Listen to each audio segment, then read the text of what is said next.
त्या उठावाच्या वेळेला आम्ही सगळे अधिकार, पक्षाचे निर्णयाचे सगळे अधिकार आम्ही फक्त आणि फक्त एकनाथ शिंदे साहेबांनाच दिलेले आहेत, ते दुसऱ्या कोणालाही नाहीत.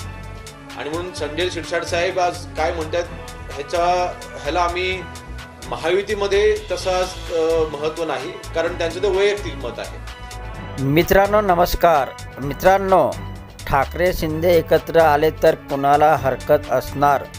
गरज पडल्यास आम्ही कुठेही उडी मारण्यास तयार. वेळ आली तर ठाकरे शिंदेंनी एकत्र येण्यासाठी प्रयत्न करणार आहे, असं वक्तव्य शिंदे गटाचे नेते आणि मंत्री संजय शिरसाट यांनी केलं.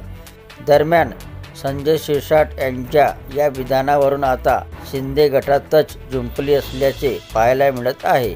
इतकंच नाही तर संजय शिरसाट यांच्या विधानाला महायुतीत महत्त्व नसल्याचं थेट गृहराज्यमंत्री आणि शिंदे गटाचे मंत्री योगेश कदम यांनी म्हटलं.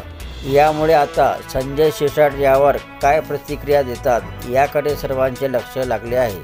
पक्षाची भूमिका हे आमचे मुख्य नेते एकनाथ शिंदे ठरवतात.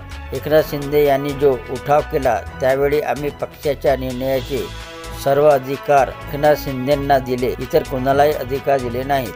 त्यामुळे संजय शिरसाट काय म्हणतात याला महायुतीत महत्त्व नाही, ते त्यांचे वैयक्तिक मत आहे, असं योगेश कदम यांनी स्पष्ट केलं.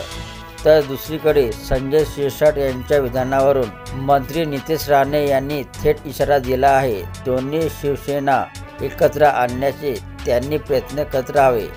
पण एकनाथ शिंदे यांचे काय मत आहे, अन्य आमदारांचे काय मत आहे याचा विचार करावा.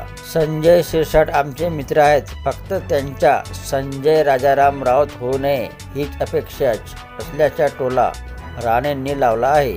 तर हे होते मित्रांनो संजय शिरसाट यांनी केलेल्या वक्तव्यावर शिवसेना शिंदे गटाच्या पार्टीत असलेले मतभेद. व्हिडिओ आवडला असेल तर चॅनलला सबस्क्राईब करायला विसरू नका. जय महाराष्ट्र मित्रांनो.